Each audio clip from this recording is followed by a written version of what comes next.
here to preach to some young students. And we were praising God. And one of the products of that meeting is my beloved son, Paul Eneche. Hey, hello viewers, you're welcome to Living Word Vlogs. We bring to you living words from the throne of grace, created by able men of God, such as Pastor Adeboye, Bishop E.A ADEBOYE, Apostle Joshua Selman, and all the great men of God. Like we know that the word of God is powerful, is sharper than any two-edged sword, and capable of meeting every need appropriately if appropriately applied, and it's also able to transform your life from an unpleasant situation to a very desired one. Kindly do well to listen and act on every word of God spoken by these great men of God. Also, if you have not subscribed to this channel yet, kindly do so and like this video, share it, and leave in the comment section below what your thoughts are about this video. See you at the end of the video. Have a pleasant viewing. Jesus Christ said in John chapter 9 verse 5, John 9 verse 5, he said, I am the light of the world. He went on to say in John 14 verse 30, he said, the prince of this world cometh unto me and has nothing in me. Perfect, pure light. And then in Matthew chapter 5 verse 14, Matthew 5:14, Jesus turned to his disciples.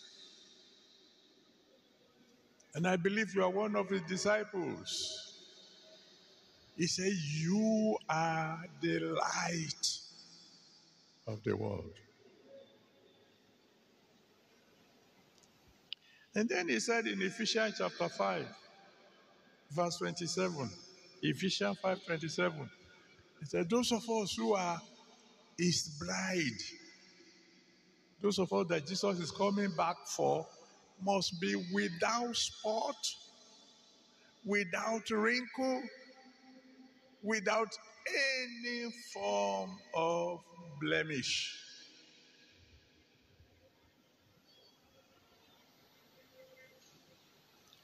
Listen to me very well, children of the living God. Your Father is perfect.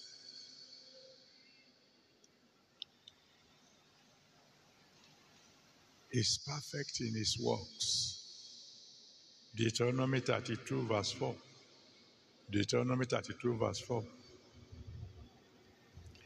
Is perfect in all his ways. 2 Samuel 22 verse 31. 2 Samuel 22 verse 31. His ways are perfect. Is perfect in his laws. Psalm 19 verse 7. Psalm 19 verse 7. The laws of our Father. Perfect. When he heals perfectly. 2 Kings chapter 5, verse 1 to 14. 2 Kings 5 from verse 1 to 14. When he healed Naaman, there were no scars left. When he delivers perfectly. Mark chapter 5, from verse 2 to 20. Mark 5, 2 to 20. When he delivered the madman of Gadara, there was not a single demon left in him. When he loves perfectly.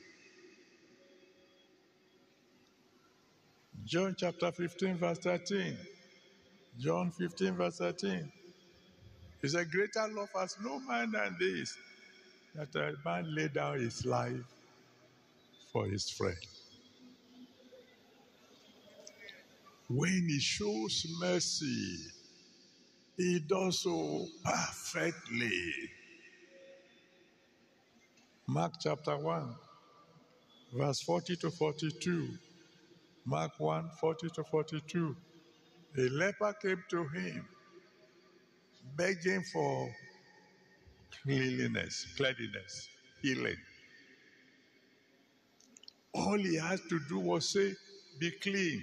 And the man would have been cleaned. But his compassion pushed him to break even his own law that says you should not touch a leper. He touched him.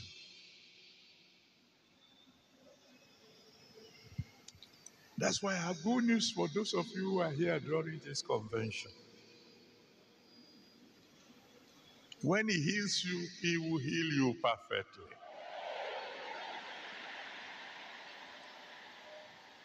When he sets you free, he will set you free indeed.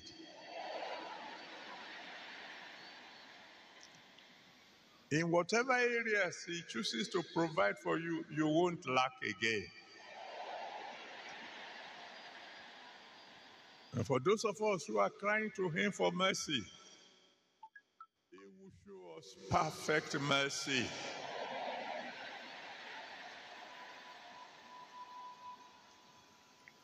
But now, he expects we, his children, to be like him. Like father, like children. He does not expect half measures from us. People have turned Christianity to a joke. There are even some preachers who preach now that you can be born again and continue in adultery. There's a preacher who said, don't worry yourself. Once you're born again, continue with your sin, but just keep on listening to sermon. The devil is a liar. When you become a Christian, you must become a Christian perfectly. God, your Father, has no room for half measures. In Revelation chapter 3, verses 15 and 16, Revelation 3, 15 and 16, he said, if you want to be cold, be cold. If you want to be hot, you must be burning hot.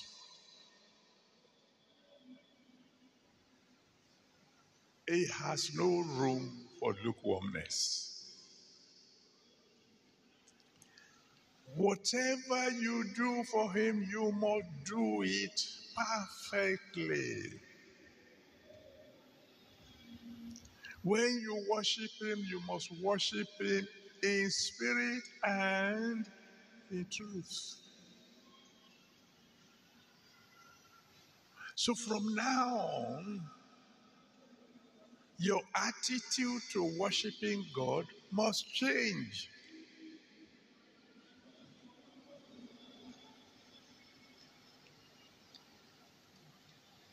When I was coming here last night,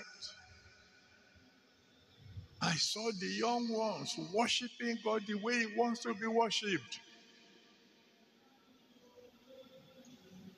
With total abandon.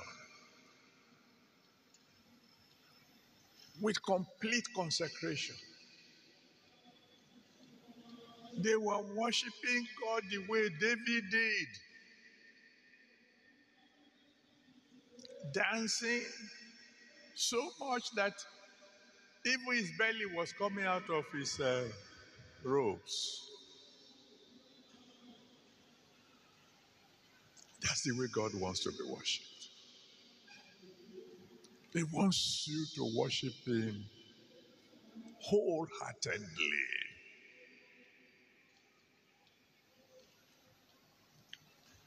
Do you know when God asks you to clap for him?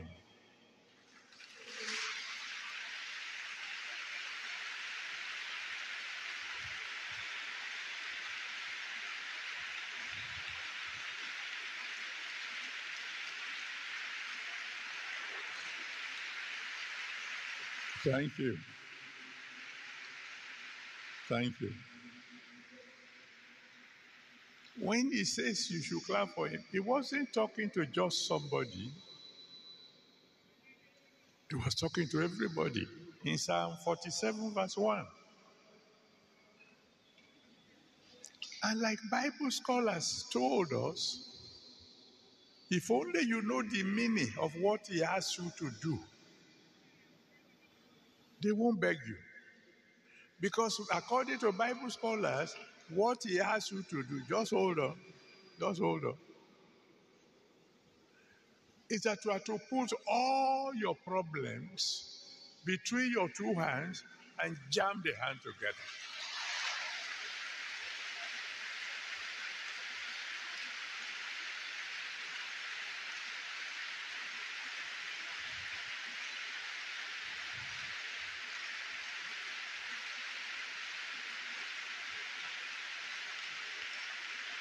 Thank you.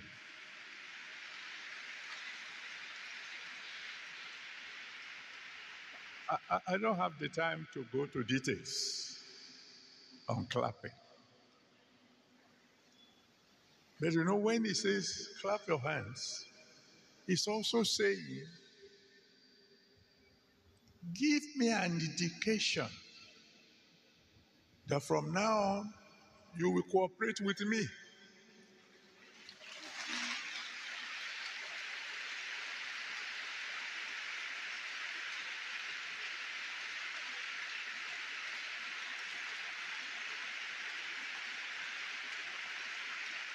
Thank you.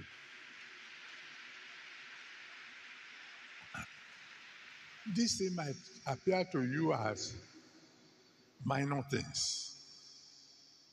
To God, it is not. He expects everything you do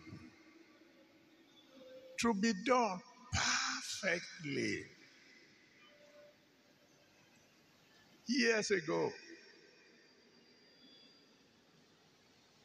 in Otukpo, I went there to preach to some young students. And we were praising God. And one of the products of that meeting is my beloved son, Paul Eneche.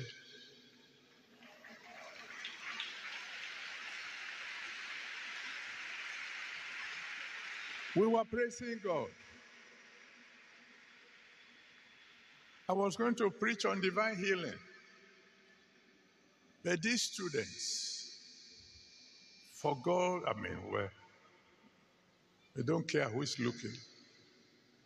They were praising God. They were clapping in the real sense of clapping and me. All of a sudden, that's all right. God bless you. I give you an opportunity to clap. But all of a sudden, the Holy Spirit came down. And all of a sudden, you find 2 or 3 students speaking in tongues. No, I've not taught on Holy Spirit baptism. And while the others were watching, the power fell on them. They turned to the right. The Holy Spirit was falling. Turned to the left. I forgot my sermon. When you deal with God the way He expects you to deal with Him, there'll be no need for preaching. The Almighty God will do what He alone can do. Now put your hands together and clap for the Almighty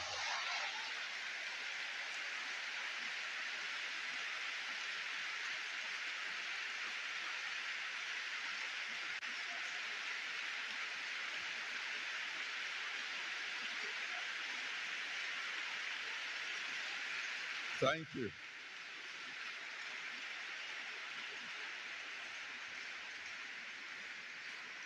When you read Revelation chapter 19, from verse 5 to 6, Revelation 19, 5 to 6, you will discover that when God asks you to shout, it is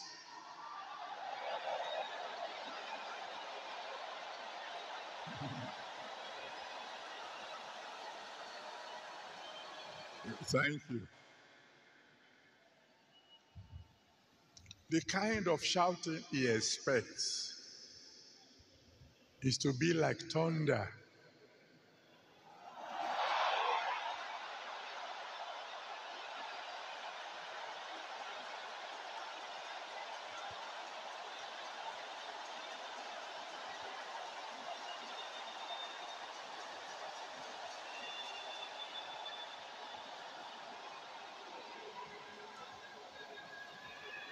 An American preacher came to visit us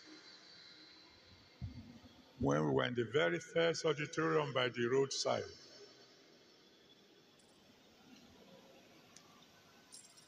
And if I remember correctly, he said, I don't think I can come back. I said, why not, sir?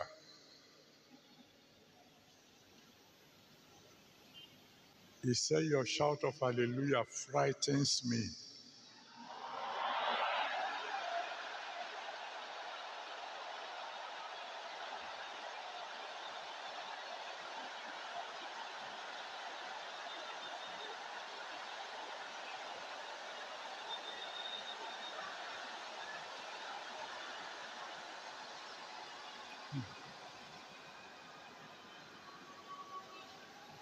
Many a times we don't know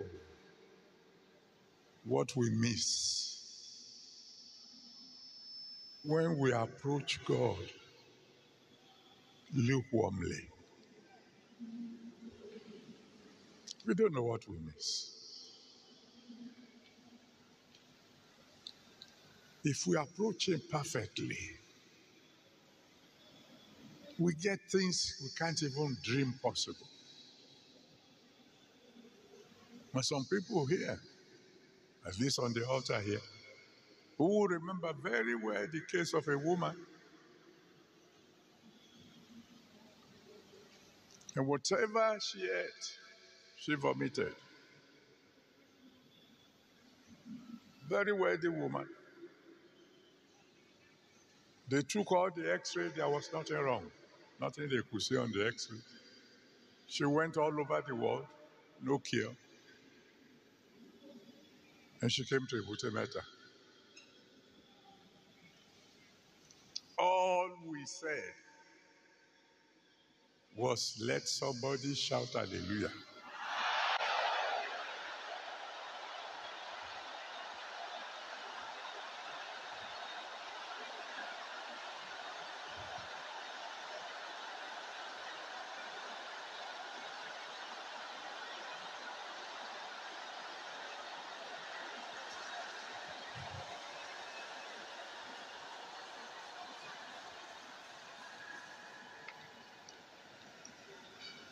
And there's the hallelujah of those who are comfortable.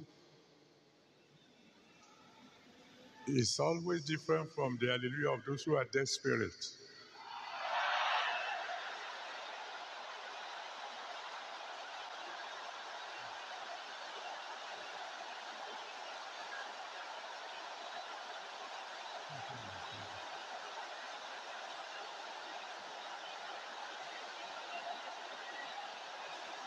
Thank you.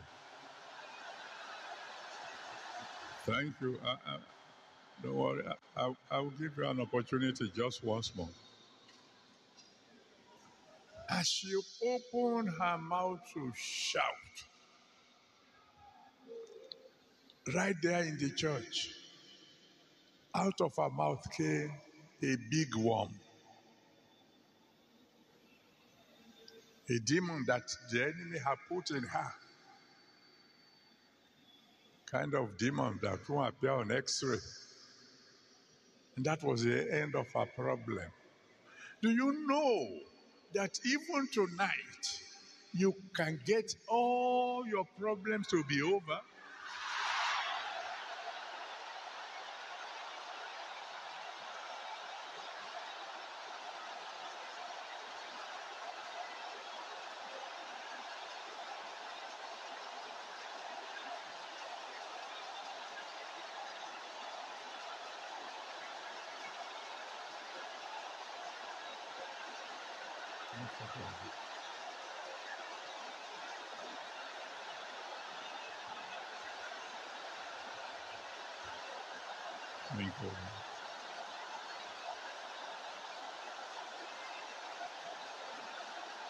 Amen.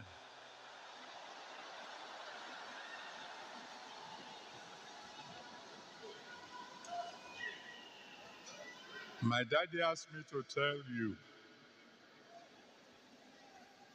you will testify of tonight.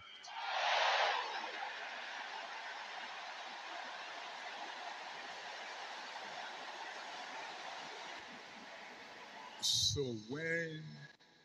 when you claim to be a child of God, you are supposed to be as pure as light. Hi viewers, you're welcome back. Wow. I'm sure you were greatly blessed through that message you just viewed right now. Do not be the hearer alone, but also the doer of the word, so that it can impact your life positively and in such a great way that you can never imagine possible. Thank you for viewing. See you in the next video. Bye for now, and God bless you.